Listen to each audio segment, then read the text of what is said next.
ধরেন যে আপনি আপনার ফ্রেন্ডের সাথে আজকে ফটোগ্রাফি করার জন্য বের হয়েছেন। তো ফটোগ্রাফি যখন করতে গেলেন একটা ফটো তুলেন আপনার ফ্রেন্ডের। তো ফটোটা তোলার পর আপনি দেখলেন যে ব্যাকগ্রাউন্ডে হয়তো কোনো গাড়ি বা কোনো একটা মানুষ চলে আসছে, যার কারণে ছবিটা দেখতে পুরোপুরি খারাপ দেখাচ্ছে। অথবা ধরেন যে আপনি আপনার ফ্রেন্ডের ছবি তুলছেন, তো ছবির মধ্যে এমন কিছু চলে আসছে যার কারণে ছবিটা বেস্ট হয়েছে, কিন্তু কিছু একটা চলে আসার কারণে যার কারণে ছবিটা একদমই টোটালি খারাপ দেখাচ্ছে।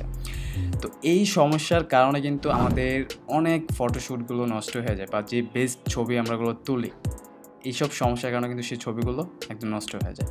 তো এই সমস্যার সমাধান আমি আজকে মূলত নিয়ে আসছি। তো কথা বললে তো আপনি বুঝতে পারবেন না, চলুন আমরা সরাসরি দেখে নেই। তো আপনি প্রথমত গুগলে যাবেন, গুগলে গিয়ে জাস্ট আপনার সার্চ ইঞ্জিনে সার্চ করবেন theinpain.com। তো এটা লিঙ্কটা আমি ডিসক্রিপশন বক্সে দিয়ে দিছি, সেখান থেকে আপনি ক্লিক করে চলে আসতে পারেন। ওকে, তো এটাকে আমি সার্চ করে দিলাম। তো এই যে ওয়েবসাইটটা, এই ওয়েবসাইটে আসার পর কোনো অ্যাকাউন্ট করা লাগবে না, অ্যাকাউন্ট করার কোনো প্যারা নেই। তো এখানে দেখেন যে আপলোড ইমেজ নামে একটা বাটন আছে, আপনি এখানে ক্লিক করে দিবেন। ক্লিক করার পর আপনি যে ছবির কোনো অবজেক্ট বা কোনো মানুষকে রিমুভ করতে চাচ্ছেন বা কোনো গাড়িকে রিমুভ করতে চাচ্ছেন, সেটা আপনি ইজিলি করতে পারবেন। তো এখানে আমি এক্সাম্পল হিসেবে একটা ছবি দেখাই। এই যে এই ছবির মধ্যে যে মানুষটা আছে উল্টা হয়ে আছে হাওয়ায় ভেসে, তো এটাকে আমি রিমুভ করতে চাচ্ছি। ওকে, আসলে প্রয়োজন নাই, জাস্ট আপনাকে দেখানোর জন্য আমি রিমুভ করতেছি। তো এটা এখানে আপলোড হয়ে গেছে। তো আপলোড হওয়ার পর এই মানুষটাকে আমি রিমুভ করার জন্য আগে এই মানুষটাকে আমার মার্ক করতে হবে। তো মার্ক করার জন্য এখানে বামে অনেকগুলো টুলস আছে। তো এতগুলো টুলস থেকে আমি 3 নম্বর টুলসটাকে মূলত সিলেক্ট করে নিলাম। তারপর এটাকে ছবিটাকে আমি একটু পুরোপুরি জুম করে নিই। ওকে, তো এখন আমি এই ছবিটাকে পুরোপুরি মার্ক করে নিব।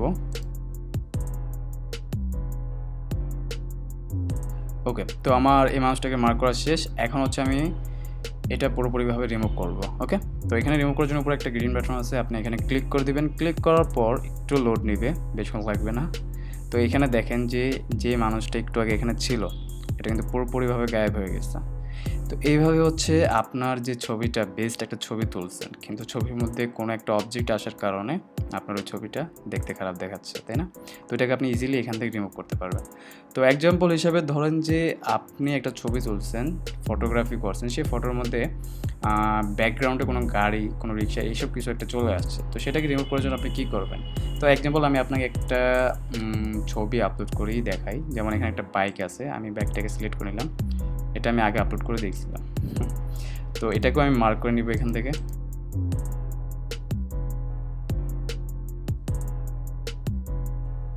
ওকে, তো এটাও আমার মার্ক করা শেষ। কিন্তু একটা জিনিস আমি সবাইকে বলে দিই, আমি কিন্তু আপনাদেরকে জাস্ট এক্সাম্পল দেখানোর জন্য কিন্তু এত দ্রুত করে যেরকম পারছি মার্ক করছি। ওকে, আপনারা একটু ভালোভাবে মূলত প্রপারলিভাবে মার্ক করে নেবেন, তাহলে দেখা যাচ্ছে যে অবজেক্টটা আপনি রিমুভ করতে চাচ্ছেন সেটা ইজিলি বা প্রপারলিভাবে পারফেক্টভাবে রিমুভ হবে। ওকে, তো এটাকে আমি রিমুভ করার জন্য এখানে আমি আবার ক্লিক করে দিলাম লিটসে।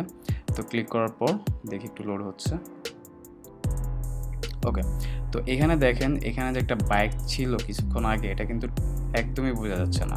ওকে, তো এখানে দেখবেন কিছু কিছু গ্লিচ মানে আসছে, যেমন এখান থেকে দেখেন যে গ্রিন ঘাসবাস এগুলো ছিল, এগুলো কিন্তু দেখেন এখানে আবার নিচে চলে আসছে। মানে এখানে যেহেতু বাইকটা ছিল, যার কারণে এইগুলো নিচে চলে আসছে। এর কারণটা হচ্ছে যে আমি ভালোভাবে মার্ক করিনি। আপনারা অবশ্যই ভালোভাবে মার্ক করে নেবেন। কিছু কিছু ইমেজে দেখা যাচ্ছে যে এরকম যদি মানে হয়ে যায়, তাহলে কিন্তু মানে আগে যতটুকু খারাপ দেখাইছিল তার থেকে বেশি মানে রিমুভ করার পরে দেখাইলো। তো এটা আমাদের লাভ হচ্ছে না, তাই না? তো অবশ্যই আপনি মার্কটি একটু ভালোভাবে করে করবেন। তো যাই হোক, আজকের ভিডিও এতটুকুই ছিল, ছোট একটা ভিডিও। আশা করি আপনার কাছে ভিডিওটা আজকে ভালো লাগছে। যদি ভালো লেগে থাকে অবশ্যই লাইক করে দেবেন এবং কমেন্টে জানিয়ে দেবেন কেমন লাগছে। আর যদি কিছু বুঝতে প্রবলেম হয় অবশ্যই কমেন্টে জানাতে বলবেন না। তো সবাই ভালো থাকেন, সুস্থ থাকেন, দেখা হচ্ছে আবার নেক্সট ভিডিওতে। আল্লাহ হাফিজ।